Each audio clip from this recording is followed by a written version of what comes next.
1666. You, Sir Isaac Newton, brackets not a real sir, have roamed into your garden, only to find something most unexpected fall upon your head.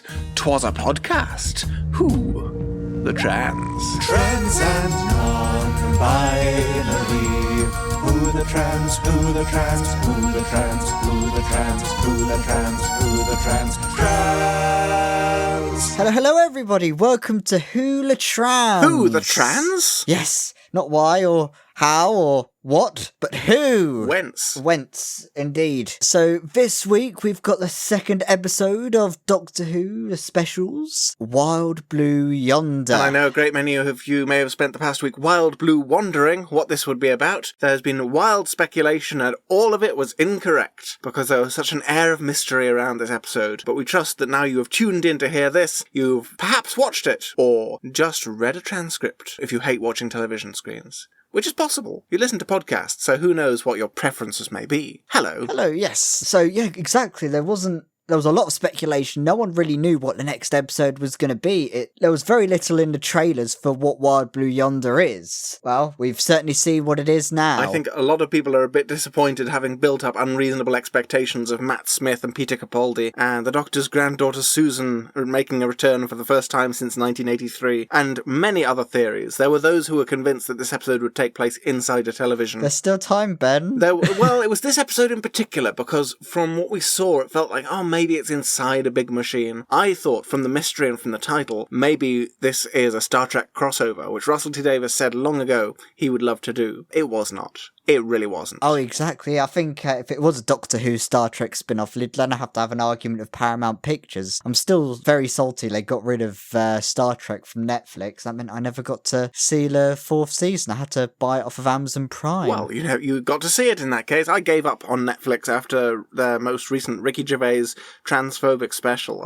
I turned my back on Netflix. Oh, same here. I would like to see more Star Trek at some point, when I have the time. And space. Hello, dear viewers. I'm Ben, and you're Alyx, assuming you're not the person listening to the episode, but the person to whom I currently speak. Oh, indeed, yes. It's good to have you on, Ben, Hooray! For another episode. Oh, it's so great having you on a pod. It's nice. I get to see it from the inside out. It's like being backstage at a theatre, which is like being front stage, but terrifying. So yeah, the episode that we've recently been seeing, it was following on from the Star Beast. You saw some things on forums, and what was the response you were seeing from the forums? Oh, I saw all sorts of things. There's been a whole week of more comments and thoughts, and one of the big things that came up around it that I've heard thoughts on from various cis and trans people is the complicated thing in the Star Beast, the weird thing of non-binary seemingly being used to mean something other than what we would use non-binary to mean. So if you cast your minds back a week and a bit, Rose says, or doesn't quite say, it's a voiceover in her voice, non-binary, which seems to suggest that there is something inherently non-binary. Either she's saying it about herself or about the whole situation. And this week, a novelization of The Star Beast came out, so of course I looked that up. It's by Gary Russell, who I had a meal with once, right at the start of this century, and it doesn't contain the bit about non-binary. The word is not there. So it goes right up to that. And my theory is the novelization won't have been written since the episode was broadcast, because they don't write these things that quickly. It will have come beforehand. I'm putting together, it's not in the novelization, and it's only a voiceover in the episode itself. I'm pretty sure the line non-binary is something that was added in editing, rather than something that was in the script of the episode. So I think that goes some way to say this was not always part of what was planned. And I have a feeling, I have a hope we might see a bit more of that next week, because I feel like there is an ongoing non-binary/binary theme happening throughout these episodes, which I'll talk about a little more later. I'm intrigued. In general, people continue to be generally cross about the Star Beast, and also delighted, but also cross. Oh. And these are the responses that they also have to Wild Blue Yonder. Oh, yeah, there's like been a whole thing about Isaac Newton. But firstly, before we get onto it, I just want to say, if your spotting of the non-binary thing in the novelization, that was quite a surprise surprise. I was like, blimey, that was a good spot. I bought the novelization specifically to look for that one point, because I thought, I bet this will give me some indication one way or the other. And also, I'd be very interested in if the novelization goes into any more depth about Rose, about any of the trans-related things in this episode. It does not. Just as the word trans is not mentioned in the episode, it is not mentioned in the book. Indeed, gender isn't mentioned in the episode. So you get things like the boys on bikes misgendering Rose, but it doesn't say anything about misgendering. It literally just says that they say what they say, and that Rose doesn't like this, and that Donna is angry about it. It is, if you didn't guess it as misgendering and using a dead name from the episode, you certainly wouldn't get it from the book. So this is one that doesn't add very much extra depth behind the central characters. I'm not terribly surprised, but I'm a little bit disappointed. Sometimes you get some really good extra details added to novelizations, and it was a very good idea to check, because who knows, maybe it would have had the word trans or non-binary added to specific parts, or not added in this case, and or some reflections on Rose's rich inner life, the life she had and how she got to this point and how she was feeling. But it doesn't really look into that. I was heartened that one of my favourite lines, although it does sort of tie into the uncertainty right at the end, is still present here. After all these years, Rose said, hugging Donna, I'm finally me. Which, with the non-binary bit, kind of has raised various questions for some people, whether this is suggesting the whole experience here, the burst of regeneration energy, had any impact on her as a person. I don't know.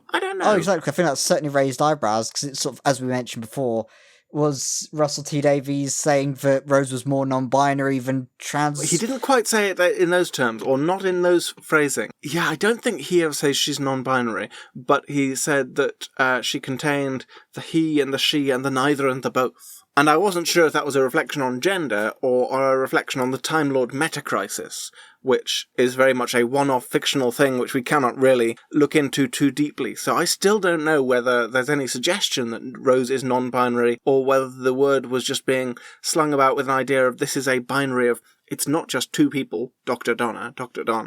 It's Doctor, Donna, and Rose, and it goes beyond that, and it is breaking open the binary. Or in some way, the idea of being trans being crossing a binary, which I'm not certain about, but I feel it is still sufficiently ambiguous, and I hope that we will get some follow-up to it, whether in the show or not. Oh, exactly. There's still a giggle, and maybe I so need to get an interview with Yasmin Finney, because if she can tell us anything, that would be a main question that would pop up and go, oh yeah, what's your thoughts on this? And then everyone would get a definitive answer. We'd get front pages on everything. It'd be great. I mean, that would be nice.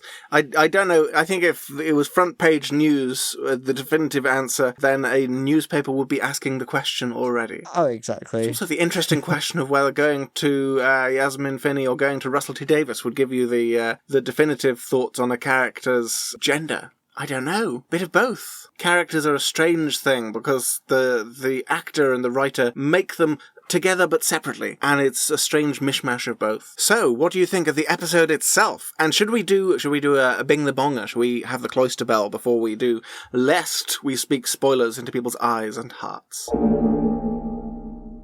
Well, what's that we hear? That is the spoiler cloister bell thingy majiggy. I call it the sploister bell. The one bell that says, all hell is going to break loose. So if you haven't seen or heard the episode or seen the transcript, as Ben had said, turn away now and watch the episode and come back.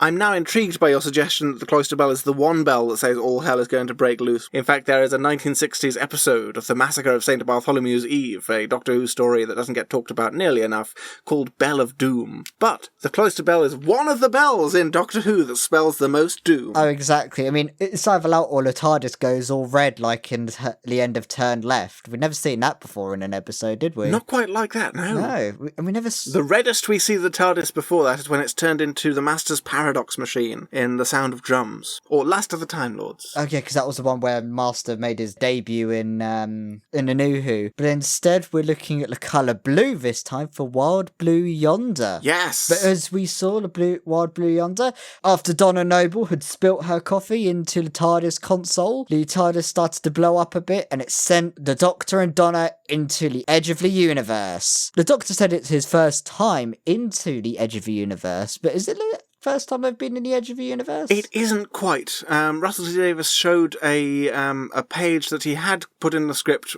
clarifying some of the earlier ventures there, but he cut it for time and just to press on with things. Donna asks, have you seen this before? And the Doctor says, I've straddled multiverses, but only inside magnificent time ships. To stand here like this, physically unprotected, blah, blah, blah. So there was an acknowledgement before, but his name is difficult to say fast. RTD once said that he would rather an audience be confused for 30 seconds than bored for 10 seconds, which I think is a very good philosophy, but it means that sometimes he knows as a fan it would make sense to include this thing, but as a TV maker, he cuts it out. A lot of the new Who stuff has sort of been getting new people in, so they've sort of made the episodes a little less interconnected with other Doctor Who stories as well. Well, I don't know. This one we just watched had explicit references to Flux, a Chibnall era thing that many people thought would be ignored. So I think this has given some far more than lip service to past things. And next week we are getting the return of a character from 1966. So I think the connections are still there, but it's where they're useful, where they do something emotionally for the characters, not just where they're ticking a box for fans. I didn't hear about the 1966 thing. I'm not going to ask any further because I've not heard of it, but because I don't want to spoil myself by accident. You probably have heard of it because I'm sure it's something you've referred to before, but we shall see. We shall discover. See. Oh yeah, so they've straddled the multiverse, but not been on the edge of it. Well, I mean, technically been beyond the edge of the universe in Flux. Oh, yeah, because that was it, wasn't it? The Doctor goes on Tecteon's ship out towards another universe. Physically, I don't know how that makes sense, but arguably that is it being in a similar position, but certainly not like we saw this week. Oh, exactly. So we were there, and what were your impressions of the episode so far on it? It was a strange viewing experience because I sort of had an idea that maybe we would be seeing returning characters, even returning Doctors, from a persistent theory. And I didn't quite believe it, that could be hidden, but also it was so uncertain. There was so much mystery around this, and creeping around the spaceship for a long time. There's a long time of them looking around the spaceship in a very 1960s way. It was just, let's take the first 15 minutes of this, just looking around the spaceship and asking questions. And the whole time I was thinking, are we going to have Matt Smith bound into the scene in Affairs? And the longer it went on into this, I thought, if they are going to introduce, villains, classic monsters, classic Doctors or whatever, they're using up so much of the 55-minute, because it wasn't even an hour episode, the 55-minute thing, so much is being used to look around. How can there be something that's going to come that won't feel like it's been squandered by this exploration? So it was sort of a dawning on me that this is going to be something more weird and complicated than just, oh hey, it's that old face again. So it was an uncomfortable viewing experience. I think I'll enjoy it more the second time I watch it, because I think it is a very good story. But it was so eerily gradual. Oh, eerily gradual. I think when I saw one reviewer mention it, they mentioned a bit of a wildly fluctuating atmosphere at times. Because it was sort of like a scary, then there was a bit of a light exploration, then there was a bit of high emotions. And this seems entirely reasonable. We don't want to just push on with one emotion for the whole adventure. Yeah, but to be fair, that was probably me watching this one YouTube channel I just sort of keep an eye on, which is like this one called Who Culture, which just seemed to be... Are they relentlessly negative? No, they're not too negative. I thought I'd check just in case. No, they're usually chill anyway. Well, good. I appreciate sort of moderate reviews. Moderate makes them sound very boring. I'm not asking for centrism. I'm asking for people who are able to observe the good and the bad. I say this after having said overwhelmingly positive things last week. Well, to be fair, you were right. It was a very positive. I was very episode. excited. Exactly. Not everybody loved... I've heard cis and trans people describe last week's inclusion of trans themes as clunky and tokenistic. It is not entirely beloved. I still think it is better than any other trans inclusion I've ever seen on the BBC, so it's a very good start. But yes, this week, it has had a range of reactions. Partly, I think, because of people's expectations, but also partly because it's uncomfortable to watch. In a deliberate way. I suppose it was a little bit, because there was like some really interesting villains for this one, wasn't there? Eerie and bizarre, and kind of funny and terrifying. Just the way they would run around and the Doctor with his head between his legs. It's absurd. I think there is enough there to frighten a child and amuse a child, and hopefully both of those contradictory things at once. And I think as an adult, it is weird and sinister. People have been saying, was this scarier than Midnight? Which I think is the thing it's always going to be compared to, which I think is a bizarre question, because no one dies during the course of this story, and plenty of people die during Midnight, so I think this is not mortal peril, with the exception of towards the end. But the antagonists died, doesn't that count as anyone they died, dying? sorry. No one is slain by the antagonists in this one. That's a better way of putting it. I've never really seen the Midnight episode. I really should. Oh, you should. I think if you're enjoying these, then definitely that whole season of the Doctor and Donna, and Midnight in particular, these are joyous things, and you are missing a treat. You need to watch more Doctor Who. This is what I always say to everybody. They don't always believe me. You can never watch too much Doctor Who, exactly. Well, that's not in... I wouldn't quite go that far. I've watched too much Doctor Who to Tomps on Tomps, but not often. And talking of the antagonists and not being slain by the antagonists, what did you think of CGI and practical effects on this one? Because that was brought up quite a bit on the behind-the-scenes stuff. People have been complaining about CGI in this one, when in fact a lot of things I've seen specifically complain about were not CGI at all, like the long arms and the two knees things. Overwhelmingly, those things seem to be known as practical effects. Not all of it could be, but I thought the effects on the not things, or whatever those creatures are called, were very intriguing. The only special effects that I didn't particularly care for was the long corridor. The ground of which I believe was real, but the walls of which were very fancy, very effective, but a rare time of me going, yeah, I feel like Doctor Who is in a fully CGI environment here, and I accept it, but I do not love it in my heart. No, the corridor wasn't really the best effect I've seen myself as well. I was sort of like, oh... This definitely looks like a green screen. I don't think they've quite been given access to the what's that LED screen wall thing that the Mandalorian had? Oh, that thing. Yes, those are some of the most expensive things in all the world of television making ever. So I would love it if Doctor Who could get access to that, or if the BBC could get access to one of those. But very expensive. I'm not going to hold out for it, because as big as their budget is now, it would need to be the biggest budget. Oh, exactly. I'd hate to see the energy bills on the screens itself. Yes. But I really liked the whole thing with the long arms and the big hands, and when they got sort of huge and crumpled up together in the corridor.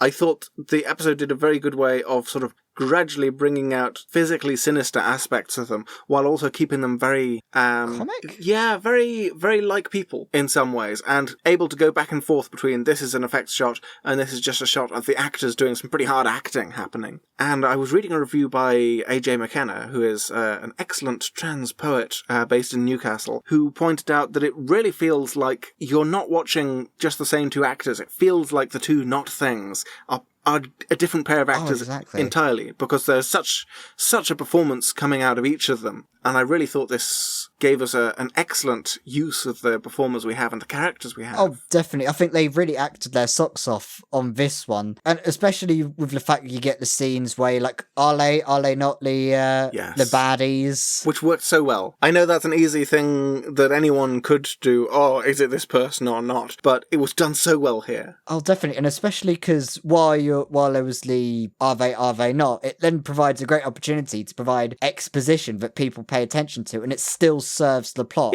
really well and moves things forward and still gives the people entertainment, pretty much. Yeah, and not just exposition, which is always seems like a bad word, but character backgrounds, things to know about these characters and where they're at. Oh, definitely. It confirmed that the Timeless Child was still a thing. Yeah, as indeed it should. And it talked about the Flux in a way that actually shows Davis has given the Flux more attention and more thought and more explanation than Chibnall did. I was very uncertain at the end of Flux. Did the Flux actually happen? Has it somehow been wiped out? Is the Doctor not emotionally impacted by this? Is the universe not emotionally, physically impacted by this?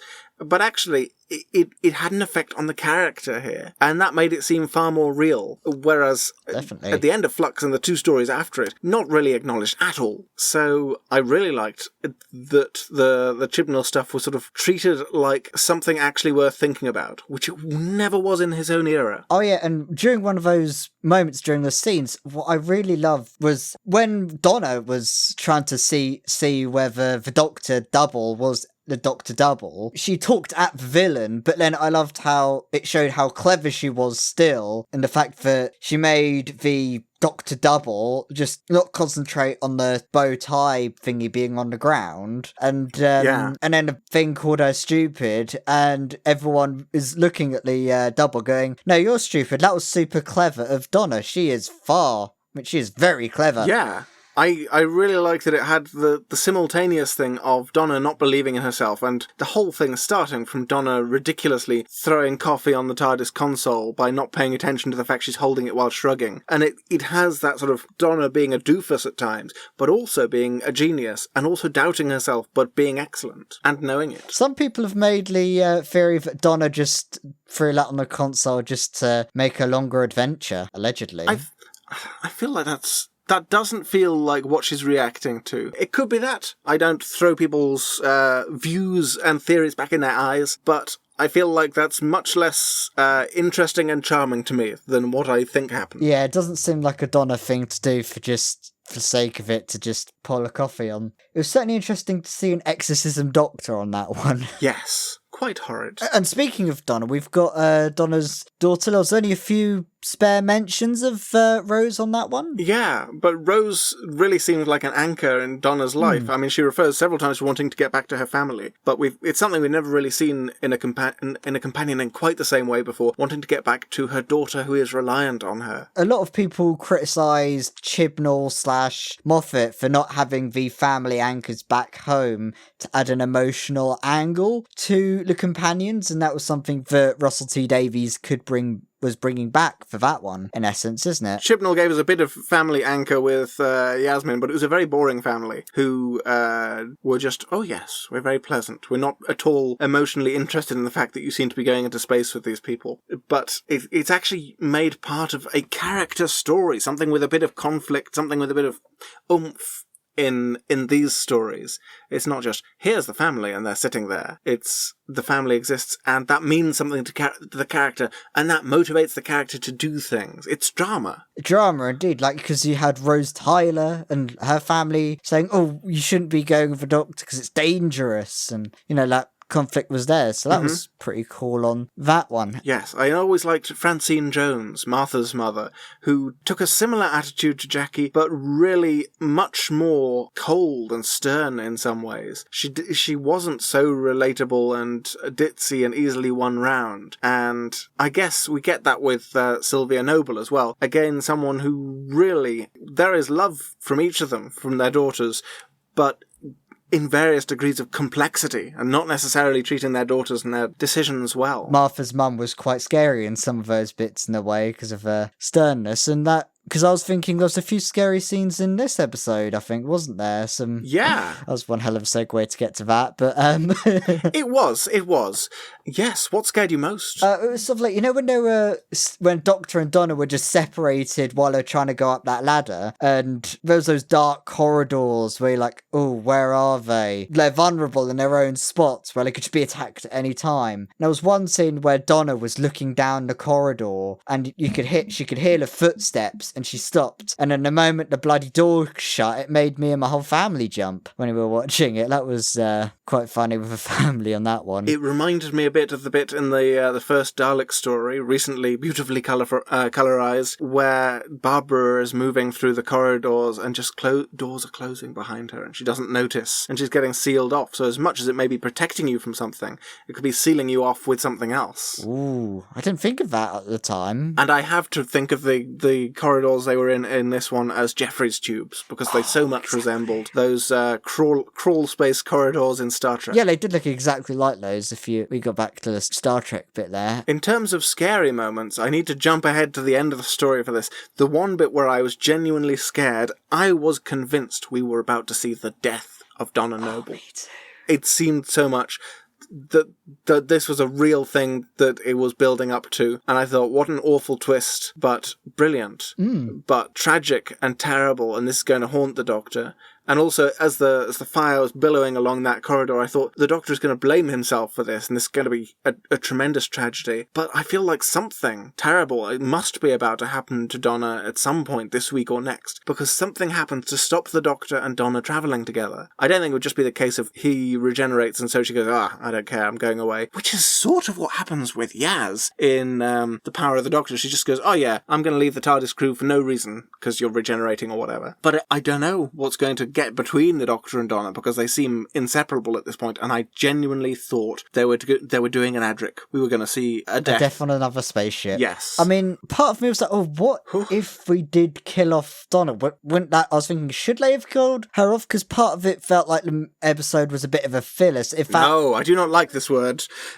I think should they kill someone off always seems a bit churlish. You kill someone off if there's a good story you can get out of it. But I'm always wary of killing off Doctor Who companions, because it makes the message of the show, if you're willing to be open-minded and actually try new things and step a little outside your comfort zone and go travelling, you'll genuinely die. You'll be killed. You're going to be murdered if you go out and seek adventure and try to have something a bit bigger than the life you've got already. So I'm very glad she wasn't killed. But I hate the concept of filler episodes. I think they are not a thing that people should be concerned by. And I say this because in the classic series, everything was a filler episode. There were not long-running arcs, whatever. There were stories which would last a few weeks, but no story was a story that you need, that things hinge on, unless it's writing the companion or the Doctor in or out, because the characters didn't really develop there. And so nowadays, when people look at something like, I'm trying to think of a general example here, if people look at something like Gridlock as a filler episode because it doesn't significantly advance the plot, it seems to be missing the joy and the wonder of that episode. So I'm very wary of this. The only part of Doctor Who where I do feel like there are some episodes that feel like filler episodes, although it's not a term I like for any series, are Series 6 under Moffat, where the big key episodes in the River Song arc are such a huge thing that actually some of the others make you think, why have they stopped telling that huge story? But I think most Doctor Who doesn't run on arcs, it runs on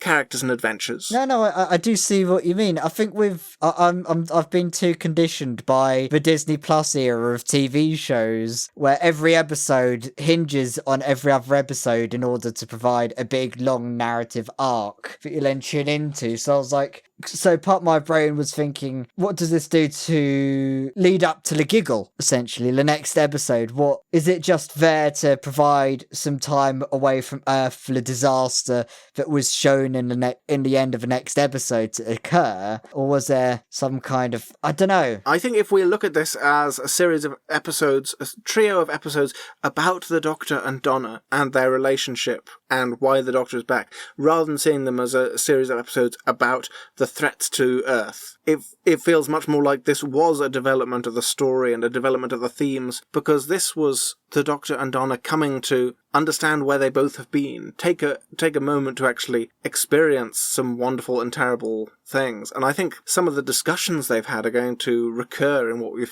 we're going to see later, especially the one about holding two contradictory beliefs at the same time, or two views of something, and not having to choose one or the other. And I feel like that is something that's going to come out of it all. Because both of them wrapped up rather nicely, didn't I they? think for the characters, this is an important episode, even if it doesn't seem to advance the main plot.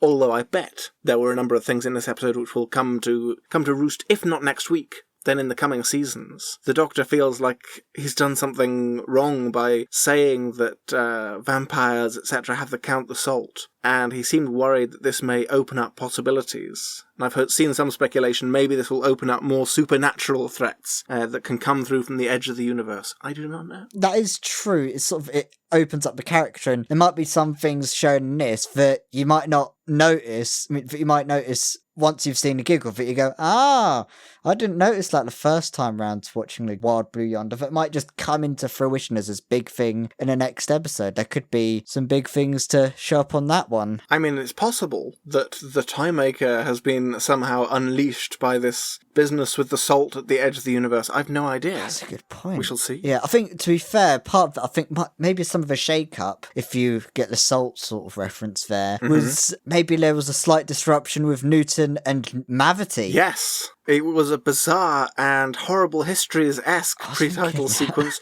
It was fun in a way that sort of doesn't fit with the rest of the story, but I was glad that it gave us a sort of a silly running joke that could go throughout. I have no idea if it will turn out to be relevant in any other ways, but it was a bit of levity to balance out the mavity of the situation. The moment that the apple dropped on Newton's head, my family were like, oh, that's Newton. And then you couldn't really tell until that moment that the apple fell on the head. I've seen some right-wing nutters have a little meltdown of that one, but I'm like, meh, you can ignore them. Yes, they seem deeply troubled by the ethnicity of Newton, which I think is not a problem. That is a problem that exists. Oh, exactly. The most interesting thing about Newton's appearance here is that the Doctor finds him particularly hot. Oh, that was a funny point. Yeah, I was like, oh yeah. Well, to be fair, when it comes to the thing of gender and attraction, it's probably less about the gender they are. And actually, no, we've had Yaz and the Doctor. Yes, so. which was very much uncomfortable about being gay, so won't do anything with the relationship, or something like that. It was a little disappointing. Yeah.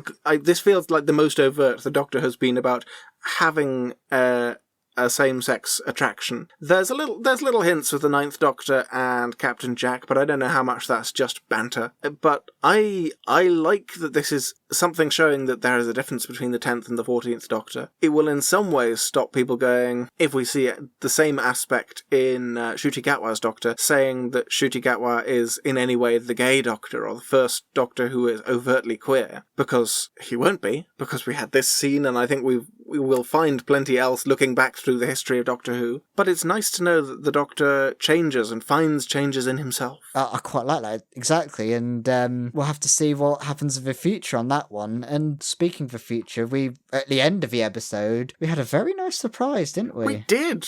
We had Wilf! Wilf! Oh gosh! For listeners who do not know, Wilf is like a MILF, but for wombles. Don't think too carefully about that. That took me a second. I was like, now I'm thinking of two difficult images of Bernard Cribbins and the word MILF in some uncomfortable images in my head. Well, get more comfortable with it. Yeah. Maybe it will grow into something beautiful. It was the only scene that Bernard Cribbins was able to film. Oh, yeah, that was the tragic So there will be no thing. Wilf scene next week. But it is so good to have him back, and he's so good in it. This was not someone who is losing their acting capability. This is someone wholehearted and joyous and beloved. Everyone likes Wilf. Oh, everyone does. I mean, everyone always remembers the end of time when Wilf was saluting at the Doctor, and it always brings a tear to the eye, no matter how many times you've seen it. Yeah, it was so good to see him. At least we got something. That's what matters. And on that one, rest in peace, Bernard. We'll have to see how they navigate the sudden lack of Wilf in the rest of the episode, because if they've written him in for that bit... Everyone's hiding away while the world is at war. I imagine he will be doing exactly the same as what the other family members are doing right at the moment, while the Doctor goes and investigates. So I think, more than anything, it is plausible to say any character is just keeping out of harm's way. Oh, exactly, yeah. He will not be forgotten. Oh, indeed. I don't know to what extent we're going to see Rose and Sylvia and the rest next week. It could be an entirely unit-heavy adventure. I hope we will see some more nobles, because I like them. And actually, one of the reasons that I preferred the Star Beast to Wild Blue Yonder is I really enjoyed having Rose and Sylvia and what's she called? The new scientific advisor. Who's Shirley Ann Bingham. Yes, I really enjoyed those characters, and I kind of missed them this week because there sort of weren't any guest characters. And so I hope we see a decent amount of them soon. Oh, exactly. There's so much potential for that family dynamic. Imagine just a weird, a Doctor Who spin-off where you just get the noble family, just random space encounters, just happen to them that then get resolved in their bickering and... Well, why not? I mean, the Sarah Jane Adventures works very well in terms of here is someone who lives on Earth but nonetheless has alien encounters. So I would relish a Donna-centric Sarah Jane Adventures type thing with... or just a Rose and Fudge-centric thing. Fudge. Yeah, I would watch any of these things. This is a whole family that I like. I just want more adventures with them. And I'm so lucky that we are having more adventures with them right exactly now. now, but I'm greedy. And there's still potential with the Hooniverse, so who knows? Who Yes. knows? Can I get into a bit of a theory I have about the title song? Oh, exactly. I was just about to mention on a theory. The episode is called Wild Blue Yonder. It's named after the song Wild Blue Yonder, which is the sort of theme tune of the US Air Force. We were looking at the lyrics a while back. Off we go into the wild blue yonder, climbing high into the sun.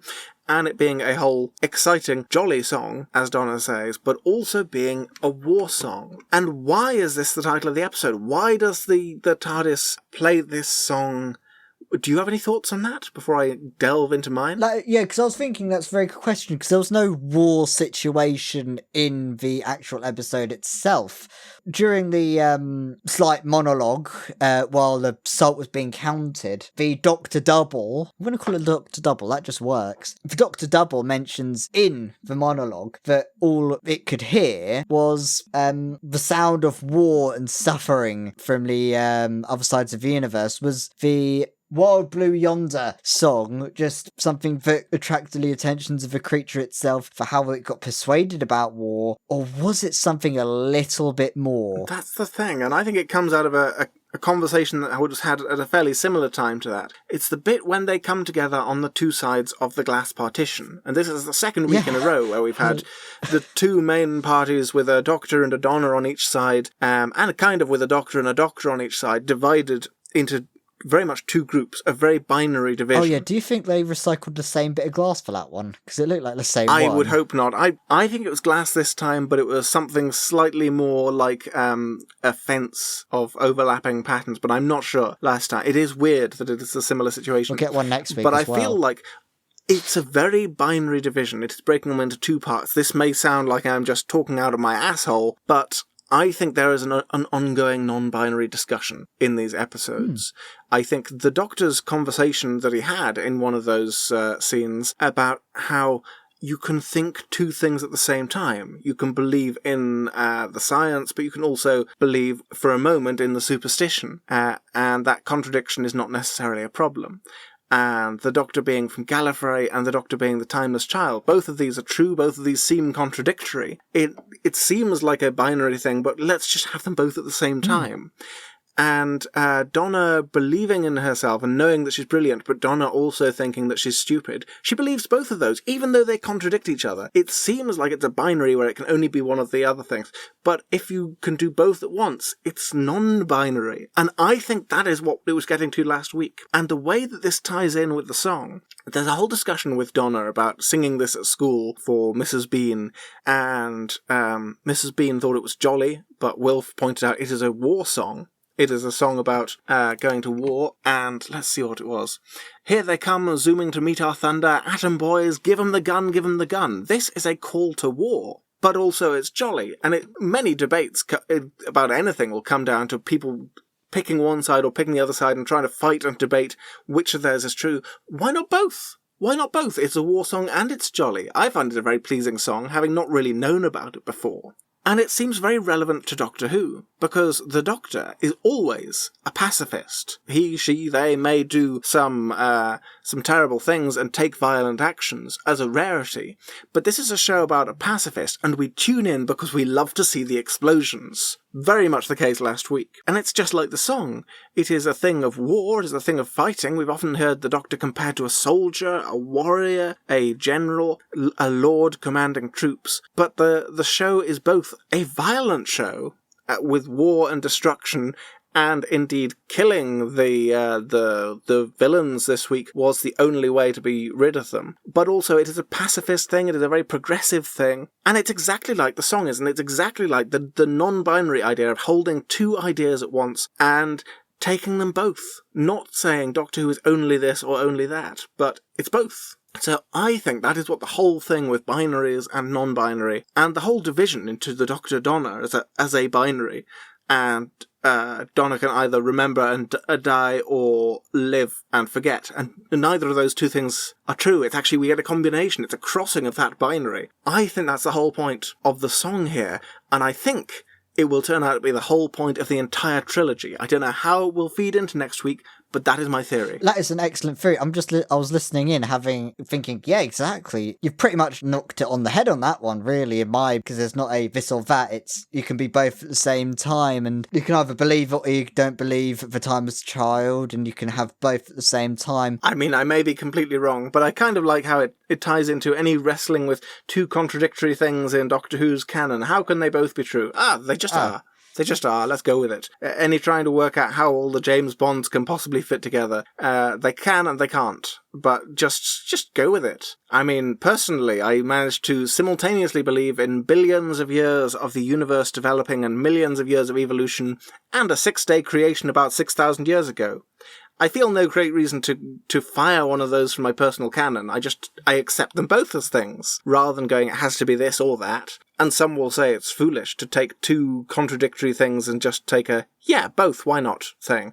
But I'm non-binary, so that's my jam. I echo some sentiments at times on that one, as well as someone who's still trying to figure that side of me out as well on that one, so it's always good to have it could be a bit of both. Yes, or a bit of neither. Oh, exactly. But yeah, I think that pretty much wraps it up, doesn't it, on that one? And who knows what will come next? Who knows what will ensue as they go off into the wild blue yonder? Into war or peace? And to war, yes. Well, I think... See, what I've seen from trailers before this week, the previous trailers and what it hinted at for the plot of The Giggle, I have no idea how that fits together with it's the end of the world and people are fighting each other. So I don't know. I really have no idea how the next episode is going to play out. I had a very clear version of it in my head, but I think what we get is going to be surprising in its own ways. There's a little bit more of The Giggle in the trailers, but it was mainly the Star Beast. I almost called it the Star Child. That's a different Doctor Who episode. The Star Trek Enterprise. The non-binary thing's going to be might be a side of it. And who knows, maybe it might just bleed into the next series, because in the end, it's just a lot of it can also be attributed to the next series, because the boss. I think anything that we see here where we think, is this setting something up for The Giggle? I think we may just as reasonably say, is this setting something up for Ncuti Gatwa's first series, his second series, which are already filming? Second series? Oh yeah, they're already filming his second series before we even get to his first series. They are pressing on.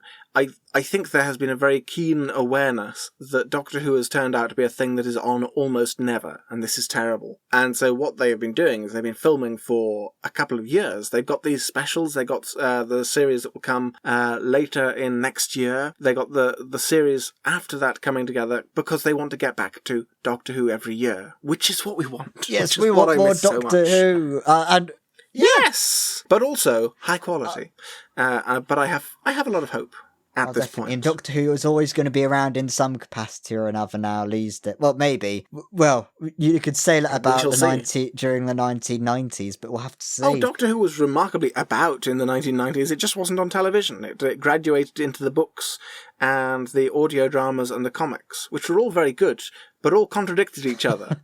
But as I've been discussing already, I try not to go, are the books real or are the comics real? I'm going to find a way of just rationalising both of those. Why exactly. not? Maybe it'll... eat every cake, climb every mountain. And maybe with your non-binary theory, it might be the peacemaking process to say it could be part of it, and might not be part of it, and it could be the non-binary aspect. I'm not going to stress about it. No, exactly. Because I've tried that, and it's not any fun. It's not any fun. Oh, definitely. So I think, we'll have to see how the next one goes, but I think we'll wrap it up there. Thank you, everyone, for watching. This episode was produced... It was. ...by Benjamilian and Alex Bedwell. It was edited by the wonderful Benjamilian Swithin as well. That's the same person as the regular Benjamilian Swithin. I have it on good authority. There is nobody else with that name. Unbelievable. But anyway, we'll see you all in the next one. Bye!